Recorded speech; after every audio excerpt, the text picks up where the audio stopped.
Queria cumprimentar a todos e dizer, antes de entrar no assunto que me traz mais uma vez à tribuna do Senado, me associar a todos os brasileiros, brasileiras que, desde ontem, diante da notícia da morte do cardeal Dom Eugênio Salles, o Brasil inteiro está consternado e, ao mesmo tempo, solidário com o povo do Rio de Janeiro, que durante os últimos 30 anos teve como arcebispo, como cardeal, Dom Eugênio Salles.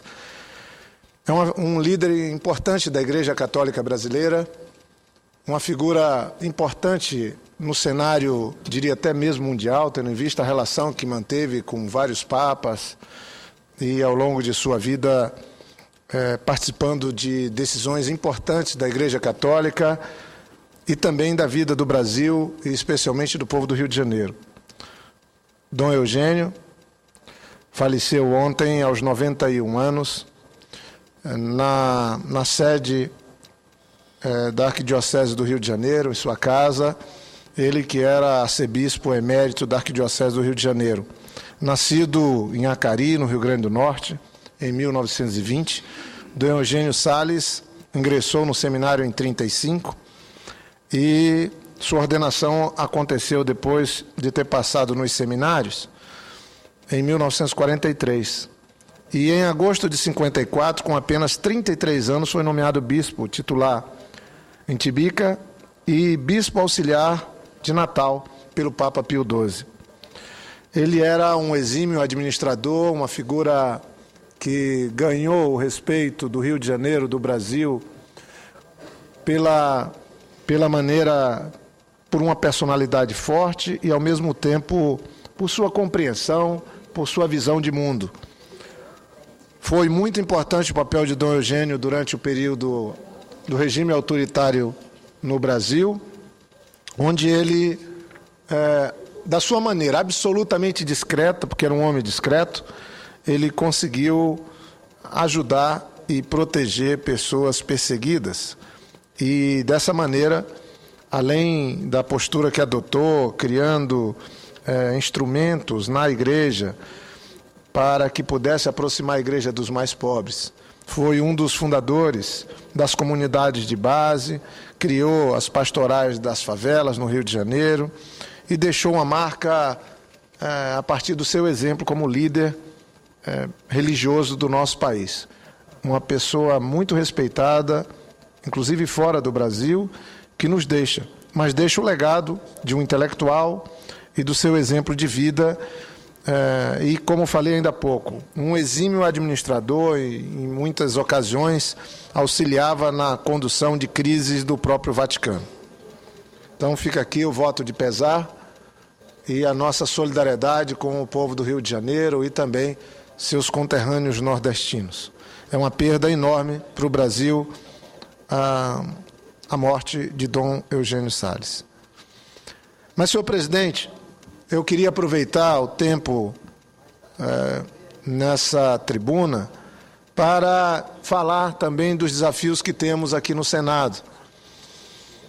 Hoje, daqui a pouco, saindo daqui da tribuna, vou fazer o acompanhamento como componente da direção da comissão que aprecia a medida provisória do Código Florestal, acompanhar a leitura do relatório do senador Luiz Henrique.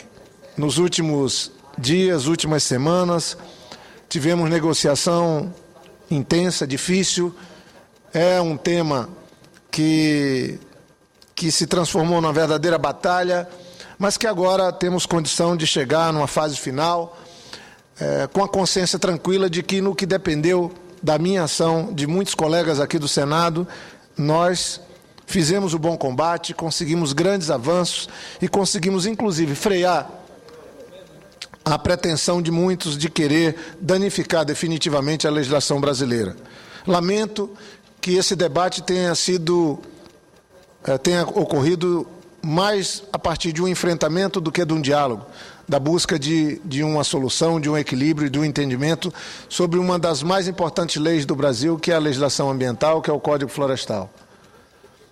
O senador Luiz Henrique, um dos relatores aqui no Senado, junto comigo, meus colegas de comissão, Rodrigo Hollenberg, os demais presidentes das demais comissões e interlocutores importantes, como o senador Moca e outros, Blairo, Ana Amélia e tantos outros, Aloysio Nunes, que nos ajudaram aqui a conceber uma legislação que pudesse atualizar o Código Florestal, mas, ao mesmo tempo, deixar um sinal concreto para a sociedade brasileira, de que entendemos a agropecuária, a agricultura brasileira como estratégica para o país, mas entendemos que é fundamental, inclusive para a agricultura brasileira, para a agropecuária brasileira, a proteção das florestas e o cuidado com o meio ambiente. Aprendi desde cedo a me apaixonar pelo meio ambiente e a respeitar o meio ambiente. Sou do Acre, venho da cabeceira dos rios da Amazônia e lá a gente entende, apesar da abundância dos recursos naturais, a importância que eles têm. Com Chico Mendes, uma figura extraordinária que tive o privilégio de conviver, aprendi também não só a defender, a ter a defesa do meio ambiente como causa de vida, mas também a negociar, a buscar o entendimento. Foi isso que praticamos aqui durante a relatoria no Senado. Lamentavelmente, a proposta daqui foi completamente modificada na Câmara, voltou para o governo e a presidenta Dilma teve a coragem de fazer um veto e acompanhar esse veto de uma medida provisória, reaproximando o texto do novo Código Florestal do entendimento que alcançamos aqui no Senado. Agora, hoje, temos, quem sabe, uma última etapa dessa luta, que é a apreciação dos vetos da presidenta e a apreciação da medida provisória.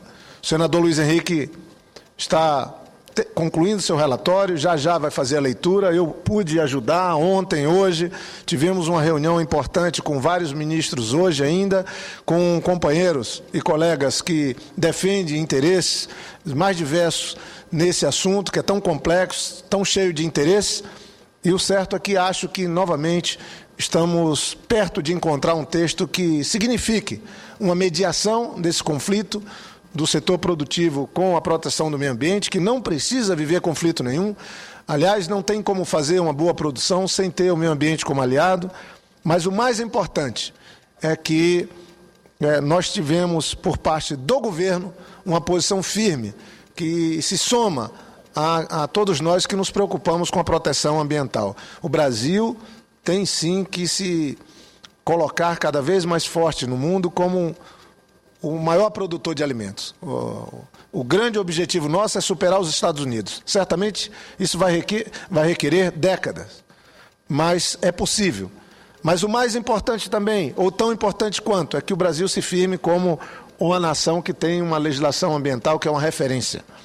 E dentro desse propósito é que eu acredito que hoje, espero que seja acolhido o relatório do senador Luiz Henrique na comissão, nós podemos ter uma decisão sobre uma matéria tão complexa e que essa decisão da comissão mista possa ser acolhida no plenário da Câmara dos Deputados e depois aqui também no Senado e possa ser merecedor da sanção presidencial definitiva. Os agricultores brasileiros precisam sair da insegurança jurídica. Quem mais está sofrendo com esse impasse são os produtores, aqueles que querem trabalhar e que buscam trabalhar sempre dentro da legalidade. Quem sofre com esse impasse são aqueles que têm uma preocupação com o meio ambiente. E aí, se prevalecer só o interesse de dar uma melhor condição e tirar os agricultores da insegurança jurídica, nós vamos ter o consenso. Se prevalecer só a preocupação com o meio ambiente, nós vamos ter o consenso. E é isso que nós buscamos, um texto de equilíbrio. O senador Luiz Henrique está de parabéns e eu espero sinceramente que haja compreensão de todos para que o Brasil possa virar essa página e seguir ampliando o respeito que o mundo tem ao nosso país por ter uma legislação que dá as condições para os produtores, mas ao mesmo tempo vira referência do ponto de vista de legislação ambiental. Então, senhor presidente, eu agradeço a oportunidade e devo informar a todos que estão me ouvindo que eu espero que possamos dar mais um passo no sentido de consolidar um novo Código Florestal para o Brasil. Muito obrigado.